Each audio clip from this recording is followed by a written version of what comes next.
ናቸው። የዕለቱን ትምህርት ጥርምጥም አድርገው ካስተማሩ በኋላ ነገ ሙራዬን ነው ቀደም ብለን ለማስቀደስ ስለምንመጣ ታላላቅ መምህራንና ዘማሪያን ጠዋት ተጋብዘዋል። መተን አስቀድሰን ተምረን ዘምረን የምናሳልፈው ጊዜ ሰዓቱ እንዳይሄድብን መምህራችን ትምህርቱን እንዲሰጥ መጋብዛለሁ። መምህራችን መምህር ታደሰ ትምህርቱን ይሰጥናል። እግዚአብሔር አምላካችን ከሁላችን ጋር ወደ መምህራችን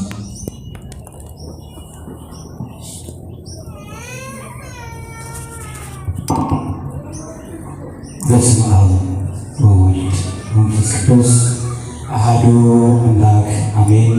በስመ አብ ወወልድ ወመንፈስ ቅዱስ አሐዱ አምላክ አሜን። በስመ አብ ወወልድ ወመንፈስ ቅዱስ አሐዱ አምላክ አሜን።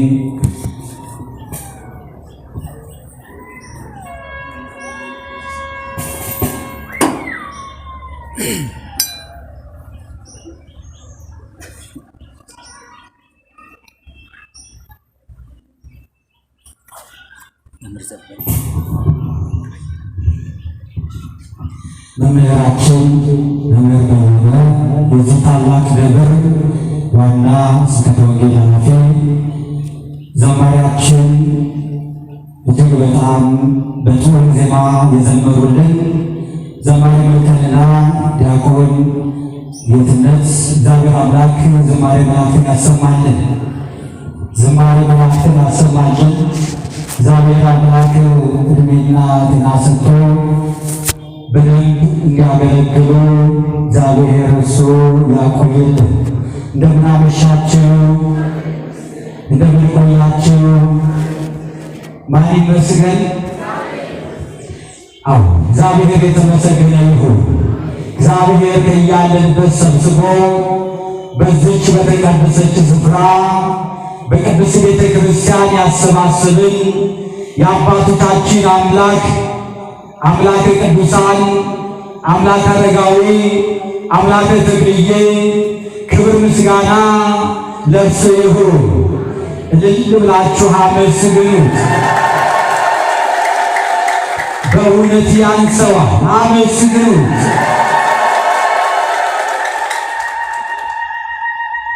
እሰይነታችን ድገሙት ሲያሉ ጊዜ እግዚአብሔር አምላክ እልልታውን ምስጋናውን እርሱ ይቀበልልን። እንድናመሰግን ይረዳን፣ እንድንዘምር ይረዳን። አንደበታችንን ምላሳችንን ፈቶ በዚህ በተቀደሰች ስፍራ ሳይገባን እንዲገባን አድርጎ በሩን ሳይዘጋብን ሳይመልሰን እርሱ ከፍ ድግፍ አድርጎ ወንበሮቹ እንዲስተካከሉ አድርጎ የሰራዊት አምላክ ቅዱስ እግዚአብሔር በእውነት አክብሮና ወዶ ይችን ደቂቃና ይችን ሰዓት ስለሰጠን ክብር ምስጋና ለእርሱ ይሁን። እንዲህ ይላል በቆላስይስ ምዕራፍ 1 ቁጥር 20 ላይ በመስቀሉም ባፈሰሰው ደሙ ሰላምን አደረገልን ይላል። እውነት እኮ ሰላም እኮ አሁን በመስቀሉ ባፈሰሰው ደም ሰላምን አደረገልን። የሰራዊት አምላክ ቅዱስ እግዚአብሔር መራራውን ጣፋጭ አድርጎ የራቁትን ሊያቀርባቸው ከሰማያት ሰማያት ወርዶ ከቅድስት ድንግል ማርያም ተወልዶ እንደው ያማረ ቤት እንኳን ሳይተኛ በከብት በረት ላይ ተኝቶ እኛን ከፍ አደረገ። ክብርና ምስጋና ለእግዚአብሔር። የተዋረዱትን ከፍ የሚያደርግ የተናቁትን የሚያከብር የተራቡትን የሚያበላ የተጠሙትን የሚያጠጣ የሰራዊት አምላክ ቅዱስ እግዚአብሔር አምላከ ተክልዬ በመስቀሉ ባፈሰሰው ደም ሰላም ጠፍቶ ነበረ፣ ፍቅር ጠፍቶ ነበረ። የሞት ደብዳቤያችን በየቤታችን ገብቶ ያንን እንዲቀደድልን አደረገ። ክብርና ምስጋና ለእግዚአብሔር። እናቱ ወላዲተ አምላክ ቅድስተ ቅዱሳን ንጽሕተ ንጹሐን ድንግል ማርያም በእውነት ልመናችንን ለቅሷችንን የሰማች ሐዘናችንን እንባችንን ያበሰችልን የበረሃ ሰብና የዶኪማስ እናት በእውነት አሁን በመካከላችን እየጎበኘችን ነው። ክብርና ምስጋና ለአምላካችን ይሁን። ገናናው መልአክ አሁን እኮ የተመለከተ ነው። ክርስቲያኖች ምን ይዘን መተን ይሆን? ምን ይዘን መተን ይሆን? ሰላም አድርግልን ብለን ለመማፀን መተን ይሆን? እናቴ ድንግል ማርያም አንቺ ታውቂያለሽ ብለን ለማልቀስ መተን ይሆን? ሀገራችንን ሕዝባችንን ሰላም አድርጊ ብለን ለመማፀን መተን ይሆን? ክርስቲያኖች ሀገራችን ኢትዮጵያ ሀገረ እግዚአብሔር የተባለችው በታላቁ መጽሐፍ በቅዱሱ ብዙዎች የሚጽናኑበት፣ ብዙዎች የዳኑበት፣ ብዙዎች የተመለሱበት፣ ብዙዎች እንቆቅልሻቸው የተመለሰበት በታላቁ ቅዱስ መጽሐፍ ላይ እጅግ በጣም በሰፊው ተነግሯል። ክብርና ምስጋና ለአምላካችን ይሁን። ሰፋ አድርጎ ተናግሮናል። እግዚአብሔር አምላክ ሲናገርም ቃሉ እውነት ነው። ሲናገርም የተሰበረውን የሚጠግን ነው። ሲናገርም የጠፉትን ለመፈለግ ነው።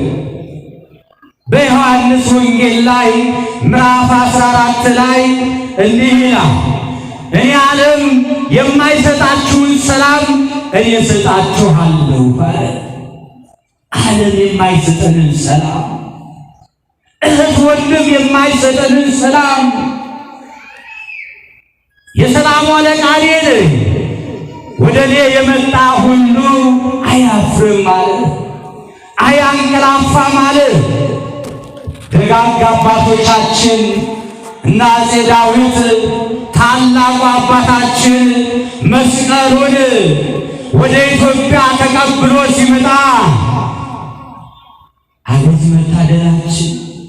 በዓለም ላይ የሌለው እኛ ሀገራችን ላይ አክሱም ጽዮን ማርያም ጽላቷ አለ። ክብርና ምስጋና ለመድኃኒዓለም። በዓለም ላይ የሌለው ዓለም ሁሉ ግራ የገባው መስቀሉ ኢትዮጵያ ውስጥ ነው። ክብርና ምስጋና ለአምላካችን። ይሄ መታደል መመረጥ ነው። ክርስቲያኖች ሀገረ እግዚአብሔር ተባለች። የእግዚአብሔር ከተማ፣ የእግዚአብሔር ሀገር ኢትዮጵያ የሚጣላትን የሚወጋላት የሰራዊት አምላክ ቅዱስ እግዚአብሔር ነው። ክብርና ምስጋና ለአምላካችን ይሁን።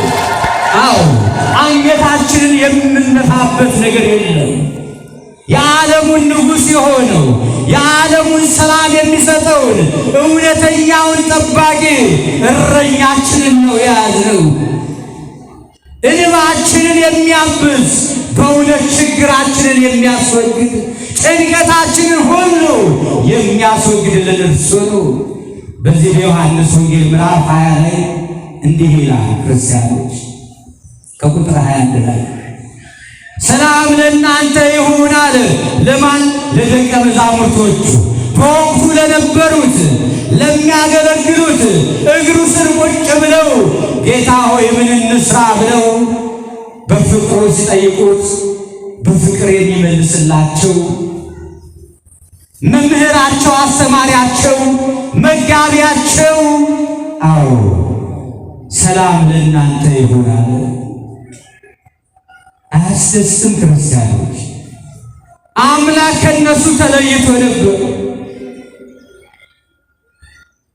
አምላካቸው ከነሱ አልነበረም። አይሁድን ፈርተው ይገርፉና ያስሩና ይሰቅሉና እንደ ሽንኩርት ይከትፉና በመጋዝ ይሰነጥቁናል።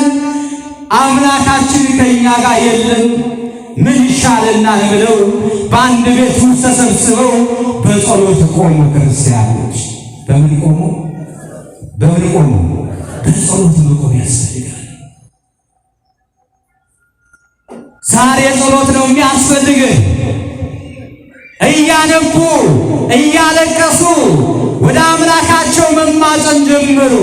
ጌታ ሆይ ከዚህ ከሚያስጨንቅ ጊዜና ሰዓት አቤቱ ታደገን፣ አቤቱ አድነን፣ አቤቱ ፊትህን መልስልን አሉት። ዛሬም እንዲህ አይነት ጸሎት ያስፈልገናል ክርስቲያኖች። እናቴ ዳዊት ያን ታላቅ መስቀል የተረከቡት ዝም ብለው አይደለም፣ በጾም በጸሎት ነው፣ ከአምላካቸው ጋር በመነጋገር ነው።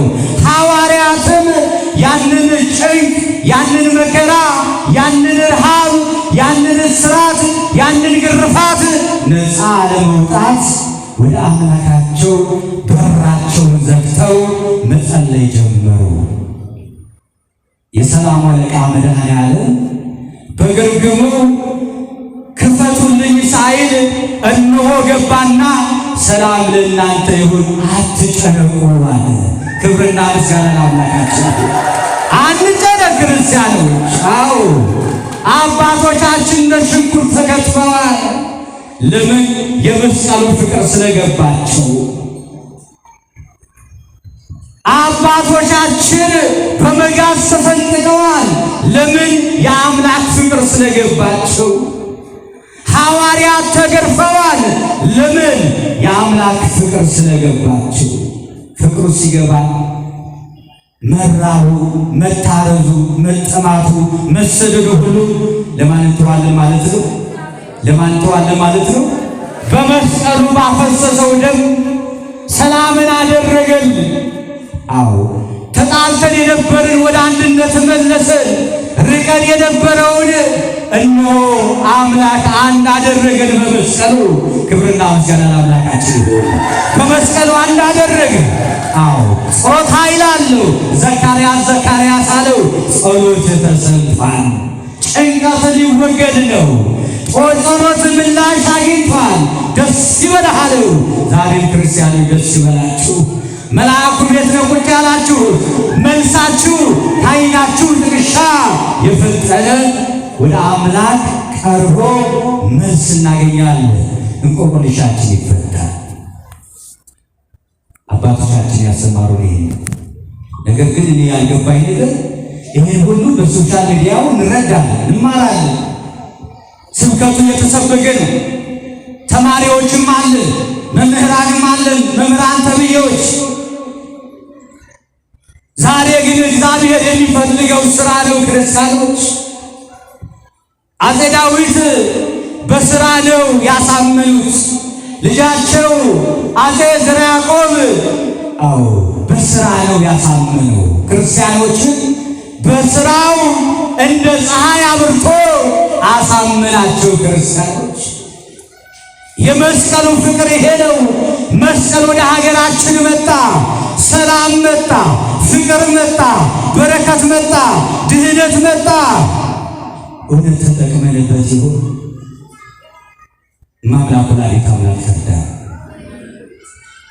አሁን እኮ ትምህርት እኮ እጃችሁ ላይ አለ። አሁን ክርስትና የመከራ ሰዓት ነው። አሁን ክርስትና የምንፈተንበት ጊዜ ነው። እናትና አባቶቻችን ክርስቲያን በመሆናቸው ብቻ እየተገፉ ነው ያሉት፣ እየተሰደዱ ነው ያሉት፣ እየተራቡ ነው ያሉት፣ እየተጠሙ ነው ያሉት። ይሄን ደግሞ የሚያስወግድ የሥራው ጌታ አጠገባችን አለ። ይሄን የምናስወግደው በጾም በጸሎት ነው። ክርስቲያኖች ክርስቲያን ማለት ትሁት ማለት ነው፣ ታዛዥ ማለት ነው፣ ሰውን በፍቅር የሚስብ ማለት ነው። አይታችሁ ኢትዮጵያ ኦርቶዶክስ ተዋሕዶ ቤተክርስቲያን እኮ ያሉት ሊቃውንት የሚያስተምሩት ፍቅር ነው፣ የሚያስተምሩት ትህትና ነው፣ የሚያስተምሩት ሰላም ነው፣ የሚያስተምሩት በረከት ሰላም ነው። ይህን ለማግኘት እኛ ታዲያ ተዘጋጅተናል። ክርስቲያኖች 40 ዓመት 30 ዓመት በምንቀይለት 30 ዓመት 60 ዓመት አዎ በአምላክ እቅፍ ሳንኖር እንዲሁ በዋዛ በፈዛዛ አንቀላፍተናል። እንንቃ። አሁን የምንፈተንበት ጊዜ ነው። በራችንን ዘግተን ወደ ቅዱስ ቤተ ክርስቲያን መጥተን የምንማጸንበት ሰዓትና ጊዜ ነው። የምናለቅስበት ጊዜ ነው። አምላክ ሆይ ፊትህን መልስልን፣ ስለ ጻድቃን ስለ ሰማዕታት ብለህ አቤቱ የበደለኛውን ኃጢአተኛው ማረኝ እንበለው። ዛሬ ጠግበን እየበላን ነው። ዛሬ ተደስተናል ክርስቲያኖች። በእውነት ቅድስት ቤተ ክርስቲያን ስንመጣ እኮ ነፍሳችን ሐሴት አድርጋ ትመለሳለች። ለምን? በእግዚአብሔር ተስፋ ስለምናደርግ። ክርስቲያን ተስፋ አይቆርጥም ስለሚባል እውነት ነው፣ ተስፋ አንቆርጥም። እስራኤላውያንን እግዚአብሔር ሲያስጠነቅቃቸው እንዲህ አላቸው፣ እናንተ እስራኤላውያን በእውነት እንደ ኢትዮጵያውያን አልወዳችሁምን? እወዳችኋለሁ አለ። እንደ ኢትዮጵያውያን ክብርና ምስጋና ለማን ይሁን? ለአምላካችን ይሁን። እንደ ኢትዮጵያውያን እንደ ኢትዮጵያውያን አልወዳችሁምን? ወዳችኋለሁ አለ። እነሱ ከግብፅም ሲወጡ ያማሩ ነበር። ግርፋቱ ትዝ ይላቸው ነበር። ራቡ ትዝ ይላቸው ነበር። ሰው እንዴት ራብ ይሻለኛል ይላል። ሰው እንዴት መገረፍ ይሻለኛል ይላል። ሰው እንዴት ሰው በሰውነቱ መናቅ ይሻለኛል ይላል። ያ ጭንቅ፣ ያ ሐዘን፣ ያ ለቅሶ ተረፍቶ ባህረ ኤርትራን ሲያሻግራቸው ሙሴ ለእግዚአብሔር መታዘዝ አልቻሉ። በእውነት ለእግዚአብሔር ታዘን ይሆን ክርስቲያኖች? የእግዚአብሔርን ቃል ሰምተን ሰርተንበት ይሁን? እናንተ ዕድለኞች ናችሁ። ሰርታችሁታል፣ ተዘጋጅታችሁ ጠብቃችኋል። አመስግኑት መድኃኒዓለምን። ታዲያ ምን ያስፈልጋል? ጽናት። ምን ያስፈልጋል? ጽናት። ቀራንዮውን መመልከት ያስፈልጋል። አንገታችን ላይ ያንጠለጠልነው መስቀል እንዲሁ የበግ ደም አይደለም። ግርፋቱ እንዲሁ ማንኛውም ሰው የሚገረፈው ግርፋት አይደለም። ግርፋቱን እናስታውስ። ወደ ሰርግ ቤት ስንሄድ እንመጥሳለን። መስቀላችንን አፍረንበት ለዓለም ብርሃን የሆነው መስቀል፣ ድህነት የሆነው መስቀል፣ መድኃኒት የሆነው መስቀል፣ ጥንት ጠላታችን የተዋረደበት ዲያብሎስ የተቀጠቀጠበት መስቀል በዚህ በዮሐንስ ራእይ ምዕራፍ 12 ላይ መላእክቱም ጥንት ጠላታችንን ዲያብሎስን ወጉት ይላል። በምን? በመስቀሉ። ክብርና ምስጋና ለመድኃኒዓለም ይሁን። ካህናቱ የያዙት መስቀል አጋንንትን የሚያስለፈልፍ ነፃ የሚያወጣ ድህነት የሚያሰጥ እውነተኛ መስቀል፣ እውነተኛ ሰላም፣ እውነተኛ ምሕረት የሚገኝበት የምንደገፍበት እውነተኛው መስቀል እውነት ተጠቅመንበት ይሆን ክርስቲያኖች? ክርስቲያን ሆኖ መጠጥ ቤት፣ ክርስቲያን ሆኖ መዳነስ፣ ክርስቲያን ሆኖ ሰው ማማት፣ ሰው መግፋት፣ አንገቱ ላይ ማተባለ ረዋካችሁን መልስ ክርስቲያኖች ይብቃ። እህት ወንድሞቻችንን በቃችሁ እንበል። በጸሎት እንገዛችሁ። አቤቱ ጌታ ሆይ ለእህቴ ልቦና ስጣት፣ ማስተዋልን ስጣት። ለወንድሜ ማስተዋልን ስጠው። ወደ ቤተ ክርስቲያን እንዲመለስ አይነ ልቦናውን አብራውን እንበል። እኛ ብቻ አስቀዳሽ፣ እኛ ብቻ ወዳሽ፣ እኛ ብቻ የወንበሩ ፍቅር ያለን ባልጋ ቁራኛ በደወዳኛ ተጣብቀው በቤት ውስጥ ታማሚ ሆነው ሰው የለኝም የሚለው የሚጨነቀው ብዙ እህት ወንድሞች አሉን እኮ ክርስቲያኖች። ብዙ የተራቡ ጎረቤቶቻችን አሉ። ብዙ የተጠሙ እህት ወንድሞቻችን አሉ። ጧሪ ቀባሪ የሌላቸው አረጋውያን አሉ። እኛ ክርስቲያንን ማተባለ አናፍርበት፣ ግን ስራ መሳበት ምን ያስፈልጋል? ስራ ያስፈልጋል። እምነት ያለ ስራ፣ ስራ ያለ እምነት የሞተ ነው። ያ ክርስቲያን በስራ ነው። እውነት አርቀን ነው። እህት ወንድሞቻችን በሊቢያ ላይ እንደ መጋዝ ሲከተፉ፣ ሲሰነጠቁ፣ ሲቆረጡ፣ ሲቀጠቀጡ ማኅተቤን አልበጠስም ብለው ነው። እኔ ክርስቲያን ነኝ ያሉ እንደ ሻማ ቀለጡ፣ እንደ ጧፍ ነደዱ። ዛሬስ ወገኖች በረሃብ ስንት ወገኖቻችን ነው እየተቀጡ ያሉት? ዛሬስ ኑሮ ያስደሰተን ነው? ወደ ቸሩ መድኃኔዓለም እንመለስ። በእግረ ሥጋ እንመላለስ፣ በእግረ ነፍስ እንመላለስ። ግድ የላችሁ በእኔ የሚያምን የዘላለም ሕይወት አለው ይላል በዮሐንስ ወንጌል ምዕራፍ 6 ላይ። በእኔ የሚያምን የዘላለም ሕይወት አለው። እውነት አምነን ከሆነ እንታረቅ፣ ብድር ወስደን ከሆነ እንመልስ። ንስሐ ካልገባን ንስሐ እንግባ። ንስሐ ገብተን ከሆነ በንስሐው እንጽና። ወላዲተ አምላክ ትርዳን። እንደምን አመሻችሁ። እግዚአብሔር ከሁላችን ጋር ይሁን። አዎ በመስቀሉ ባፈሰሰው ደም ሰላምን አደረገልናል። ሰላም የሚገኘው በቅዱስ ቤተ ክርስቲያን ነው። ሰላም የሚገኘው በእኔና በእናንተ ነው። አዎ ለምን እኛ እንታረቅስ? ክርስቲያኖች እኛ እንታረቅ ገላችሁ። እኔ እዚህ አካባቢ ወጣቶችን አደንቃለሁ። ይገርማችኋል፣ ተደራጅተው አዎ ስለ ሰላም ይሮጣሉ፣ ስለ ፍቅር ይሮጣሉ፣ ስለ ድህነት ይሮጣሉ። የተራበው የታረዘው እህት ወንድሞቻቸው ይጎበኛሉ። በወርቅ መዝገብ ብል በማይበላው ስማቸውን አስመዘገቡ። ክብርና ምስጋና ለመድኃኔዓለም ይሁን። አዎ ክርስትና ማለት ይሄ ነው። የጠፋውን ወንድም መፈለግ። ሲገፈቱን አብረን መገፍተር የለብንም፣ በፍቅር ማቀፍ ነው። ጉድጓድ ውስጥ የገቡትን እህት ወንድሞቻችን ልብስና ጫማ መወርወር ሳይሆን ገመድ ሰተን ከጉድጓድ እንዲወጡ ማድረግ ነው።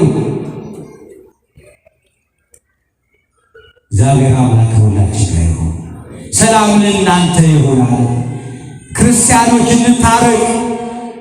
ወደ ቤተ ክርስቲያን መጥተን በንስሐ እንጽና። እግዚአብሔር አምላካችን የሚፈልገው እሱን ነው። ለእናንተ መንገድ ለቀባሪ ማስረዳት ነው። ሰባኪ ወንጌሉ ይሄን የምህረት አደባባይ ሲያዘጋጅልን አምላከ ቅዱሳን መድኃኔዓለም ደግሞ ሊባርከን ሲመጣ በእውነት ከነቂማችን አንምጣ። ከነቂማችን ብንመጣ ደግሞ አቤቱ ጌታ ሆይ በደለኛ ኃጢአተኛ ነኝ አትማረኝ እንበለው። መሐሪ ነው እኛ ጌታ።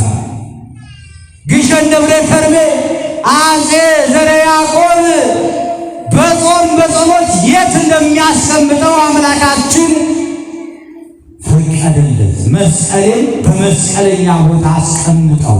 እኛ መስቀል ነው። ክብር ምስጋና ለመድኃኔዓለም ይሁን። እኛ ምንድነው? መስቀል ነን።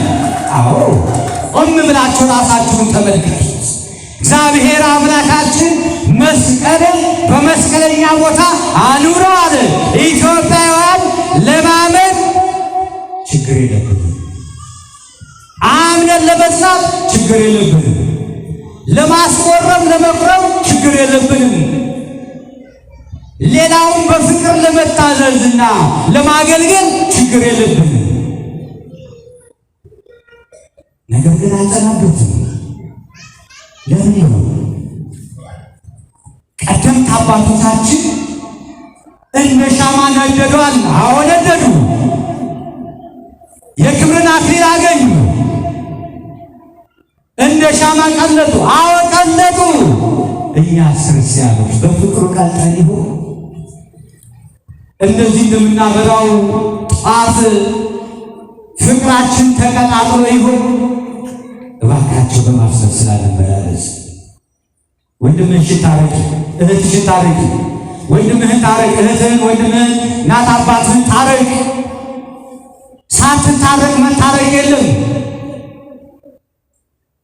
ታርቀን ግን ጸሎታችን ከዓይናችን ጥቅሻ የፈጠነ ነውና ጻድቁ አባታችን አዎ እንደተናገሩት በተክለ ሃይማኖት በደብረ ሊባኖስ ድል እንዳደረጉት ጠላት ዲያብሎስን መላእክትም ድል እንዳደረጉት እንዳዋረዱት መስቀላችሁን አጥብቁ። መስቀል አትበጥሱ። መስቀል ማለት የውስጥም አለ የውጭም አለ። አንድ ክርስቲያን ያለ ማህተም መንቀሳቀስ አይችልም። ሀገራችን በሰማይ ነው ክርስቲያኖች። ዛሬ ኮቪድ እያስጨነቀ ነው አይደል? ለምን? ከእግዚአብሔር ፍቅር ስለራቀ። ይሄ ሁሉ ምልክት እንደሚመጣ በማቴዎስ ወንጌል ምዕራፍ 24 ላይ ተነግሯል። በዓለም ላይ መቅሰፍት ይመጣል አለ። ኢትዮጵያን ግን እስካሁን ነካነካ ያደረጋት ክብር ምስጋና ለመድኃኒዓለም ይሁን። እና አሜሪካን በሰከንድ ውስጥ ዓለምን የሚያቀልጥ መሳሪያ ያላቸው ኮቪድን ግን ማቅለጥ አልቻሉም። እዛው ተቀላልጠው አስቸግሯቸዋል። ሀገረ እግዚአብሔር ኢትዮጵያ እጆቿ ወደ እግዚአብሔር ትዘረጋለች አለ። እውነት ነው። አባቶቻችን ካህናት እጆቻቸው ወደ እግዚአብሔር ይዘረጋሉ፣ ሕዝቦቹን በሰላም ይገባሉ። በአራቱም አቅጣጫ እንደ ቅጠል የሚረግፉ እህት ወንድሞቻችን አሉ። ይሄን የሰራ ማን ነው? ጥንት ጠላታችን ዲያብሎስ ነው። ምን አለ? እንዲህ አለ፣ በሚያምኑት ላይ በቤታቸው ላይ በአሸዋው ላይ በቤታችን ላይ ማለት ነው፣ በትዳር ላይ በወንድም እህት ላይ በጎረቤት ላይ በሥራ ባልደረቦች ላይ በሚያምኑ ክርስቲያን በሆኑት በክርስቶስ ክርስቲያን ለሆኑት በእነሱ ቤት እቆማለሁ አለ። ጠላት ዲያብሎስ አስጨንቃቸዋለሁ፣ አሰቃያቸዋለሁ፣ በሥጋቸው እፈትናቸዋለሁ አለ። የሥጋ ፈተና መጥቷል። በአራቱም አቅጣጫ እህት ወንድሞቻችን እየረገፉ ነው። እኛ የአንድ እናት የአንድ አባት ልጆች ነን። እናታችን ወላዲተ አምላክ ቅድስት ድንግል ማርያም፣ አባታችን የቀራንዮ በግ የሆነው መድኃኔዓለም ነው። ሌላ ዘር የለን። በመስቀሉ እንዳደረግን እነኋት እናታችሁ ድንግል ማርያምን ውሰዷት ወደ ቤታችሁ። ድንግል ማርያም በቤታችን ገብታለች። እውነት ወደ ውስጣችን አስገብተናት ይሁን? አሁን ወደ ቤታችን አስገብተናት፣ ግን በዛ ውስጥ ሐሜት ካለ፣ በዛ ውስጥ ሌብነት ካለ፣ በዛ ውስጥ መተት አስመታቾች ካለ እግዚአብሔር በእውነት እያዘነብን ነው። ከመቅሰፍቱ ማናመልጥ። ከመቅሰፍቱ የሚያመልጡት ሐዋርያው ቅዱስ ጴጥሮስ ታዲያ ምን እናድርግ ምን ይሻላል ብሎ ሲጠይቀው እስከ መጨረሻው የጸና እርሱ ምን ይላል አለ? ይድናል አለ።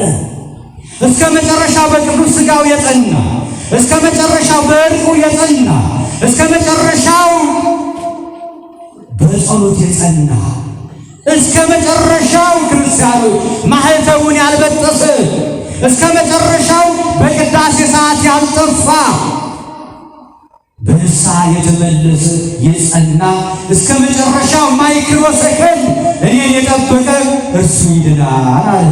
የወር ክርስቲያኖች አሉ፣ የዓመት ክርስቲያኖች አሉ። ሁል ቀን ክርስቲያን እንደ ፀሐይ ያበራ መኖር አለበት። ውስጡም ውጩም እንደ ብርሃን ለሌሎች እያበራ መመላለስ አለበት። እኔ ክርስቲያን ነኝ አለ። ክርስቲያን ሆነን እንደ ክርስትና እንድንኖር የጠፉትን ፈልገን የራቁትን አቅርበን የቀረቡትን አጽንተን አቤቱ ጌታ ሆይ ይችን ሰዓት ይችን ጭንቅ ጊዜና ሰዓት በምህረት አሻግረን፣ እንደ በደላችን ሳይሆን እንዳንተ ቸርነትና በረከት ምህረትና ሰላምን ስጠን። ባፈሰስከው ደም ለእኔ ብለህ ስለተገረፍከው ስለተገፋኸው ብለህ እኔ በደለኛውን ኃጢአተኛውን እኔን ወንበዴውን እኔ ዘማዩን እኔ ሌባውን እኔ አስመሳዩን እኔ ሐሜተኛውን አቤቱ ጌታ ሆይ ማረኝ፣ ይቅር በለኝ፣ በቃህ በለኝ፣ በቃሽ በለኝ። በቤት ለዘላለም እንኖር ዘንድ በካህናቱ እቅፍ እንኖር ዘንድ ስለ ድንግል ማርያም ብለህ በዶኪማስ ቤት ተገኝተህ ዶኪማስን እንዳጽናና ሁሉ የእናትህም ምልጃ ሰምተህ አቤቱ በቤቴ ግባ በሉት፣ በትዳሬ ግባ በሉት፣ በሥራዬ ቦታ ግባ በሉት። እግዚአብሔርን አስቀድሙ ክርስቲያኖች። ሁለት እንኳን ሬሶቻቸው ውስጥ ሆነው የተንቦራጨቁ እዛ ማዶ እሳት ይነዳል አለቻት አንዷ። ታዲያ ምን ችግር አለው? ይደግ እኛ ያለነው እዚህ መቼ ይደርስብናል አለች አንዷ። አላተ ግደለሽ ምን እንውጣና ሌላ ቦታ እንሄድ አለቻት። ኧረ በጭራሽ እዚሁ ዝም ብለሽ አትጨነቂ አለቻት። ኃይለኛው መጣና በመዘብሰፊያ ያበላችሁ ዘቅ አድርጎ ውሃውን ወስዶ ወደ እሳቱ ጨመራቸው። ሲፈነዱ አንዷ ምን አለች? ተርፋ ነበር ነግሬሽ ነበር እኮ እንደ ፈንዲሻ ሆነሽ አለቻት ይባላል። እባካችሁ አንድ እንሁን ክርስቲያኖች፣ የተዋህዶ ልጆች፣ የመልአኩ ልጆች። የተራቡትን አሁን ጎብኙ። አሁን የታረዙትን ጎብኙ። አሁን የተጨነቁትን ጎብኙ። የጭንቁ ሰዓት ወደኛ ሳይመጣ፣ የመሰደድ ሰዓት ወደኛ ሳይመጣ፣ የመገረፍ ሰዓት ወደኛ ሳይመጣ፣ የመሰቀል ሰዓት ወደኛ ሳይመጣ እነ ሰማዕቱ እንደ እስጢፋኖስ እንደ በረዶ በሰው ላይ ድንጋይ እየጫኑ እንደ እባብ እየቀጠቀጡ የሰው ልጅ እንደ አውሬ ሆኖ አውሬና እንስሳ ዛሬ ተሽሎ ከሰውነት ባህሪ ወጥተው ሰውን የሚያሳዱ ሰውን የሚበሉ ብዙ አሉና ከዛ ለመዳን ወደ ቅድስት ቤተ ክርስቲያን መጥተን ካህናቱን አማክረን ንስሐ ገብተን በጾም በጸሎት ጸንተን አምላክ ሆይ አኗኗሬን አካሄዴን አሳምርልኝ፣ አንተ የምሞትበትን ሰዓትና የምጠራበትን ሰዓት አላውቅምና አቤቱ ዓይነ ልቦናዬን አብራልኝ፣ ለንስሐ አብቃኝ፣ ለእርቅ አብቃኝ። እህት ወንድሞችን ለመርዳት ብችል በገንዘቤ ባልችል ደግሞ እንዲሁ በሐሳብም እንድረዳ ዓይነ ልቦናዬን አብራልኝ። ጌታ ሆይ ይችን ጸድቅ ሰርቼ እንዳልፍ ይሄ በብልጠት ሳይሆን በአንተ ቸርነት እንዲሆን አቤቱ ልቦናዬን አብራልኝ፣ አዲስ ልቦና ስጠኝ። ጌታ ሆይ እውነተኛ ክርስቲያን አድርገኝ። በጭንቅ ሰዓት ደስ ብሎኝ ሰማዕትነትንም ተቀብዬ እንደ ሙሽራ ተዘጋጅቼ ልብሴን አጥቤ ከመጨረሻው ሰከንድ እንድጸና አንተ ኃይልና ጉልበት ሆነኝ። የመስቀሉ ፍቅር ለሚገባቸው ለሚጸኑ ምርኩዝ መድኃኒት ኃይል የመንግሥተ ሰማያት ቁልፋቸው ነውና በመስቀሉ ሳናፍር የተዋህዶ ልጆች ሆናችንን ጸንተን እስከ መጨረሻው ሰከንድ በቅዳሴ ሰዓትም በኪዳንም በሁሉም ሰዓት ተገኝተን ወደ አምላካችን በአንድነት የምናለቅስበት የምንማጽንበት ጊዜና ሰዓት እግዚአብሔር ሰጥቶናል። እንድንመለስ እንድንጸና ዓይነ ልቦናችን ያብራልን። ያስተማረን የመከረን የሠራዊት አምላክ ቅዱስ እግዚአብሔር ክብር ምስጋና ለእግዚአብሔር ይሁን። ስብሐት ለእግዚአብሔር ወለወላዲቱ ድንግል ወለመስቀሉ ክቡር።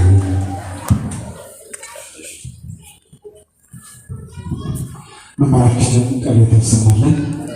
የዕለቱን ትምህርት በሚገባ ለእኛ የሚሆነውን እግዚአብሔር አምላካችን በመምህራችን አድረው አስተላልፎልናል። መምህራችን